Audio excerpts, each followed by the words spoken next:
ওরা মসজিদ ভাঙ্গে মন্দির বানাইছে, ঠিক কিনা বলেন? বাংলাদেশে দেখেন কোথায় মন্দির ভাঙ্গে মসজিদ বানাইছে, একটা দেখেন, একটা। পারবেন? পারবেন না।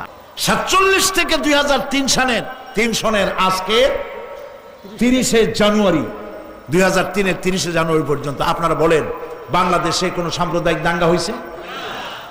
যারা জবাব দিলেন না তারা বোধহয় জানেন। যদি জানেন একটাও হয়েছে আমারে বলেন, আমি শিখে যাব আপনার কাছে। হয়েছে কোথাও? হয়নি। 1947 থেকে এই পর্যন্ত বাংলাদেশে একটা সাম্প্রদায়িক দাঙ্গা হয় নাই। কিন্তু ভারতবর্ষে, হিন্দুস্তানে অর্ধ শতাব্দীর ভেতরে 18,000 বার সাম্প্রদায়িক দাঙ্গা হয়েছে। ওরা মসজিদ ভাঙ্গে মন্দির বানাইছে, ঠিক কিনা বলেন? বাংলাদেশে দেখেন কোথায় মন্দির ভাঙ্গে মসজিদ বানাইছে, একটা দেখেন, একটা। পারবেন?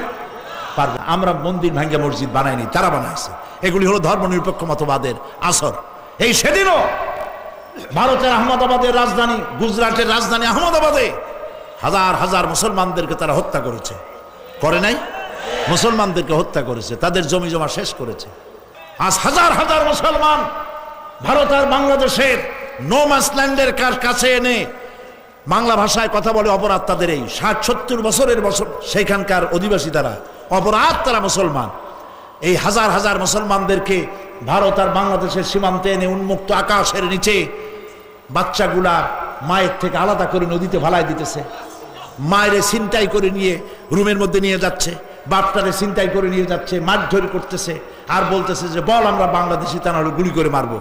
সপ্তাহের পর সপ্তাহ তারা সেখানে পড়ে আছে এই প্রচন্ড শীতে। খাতা নাই, কাপড় নাই, এক কাপড়ে দিনের পর দিন চলে যাচ্ছে, খাবার নাই। এগুলো মানুষ? ভারত সরকারের, ভারতের যারা রাষ্ট্রপ্রধান সরকার বেয়াদব, অসভ্য, বন্য পশু, এরা মানুষ নয়। সুতরাং এই পশুদেরকে জানিয়ে দেওয়া উচিত বাংলাদেশ কোন অবস্থাতেই এটাকে মেনে নিতে পারে না। বাংলাদেশের পৃথিবীর মধ্যে শ্রেষ্ঠ শান্তিপূর্ণ দেশ, উদার গণতন্ত্রে বিশ্বাসী দেশের নাম হলো বাংলাদেশ।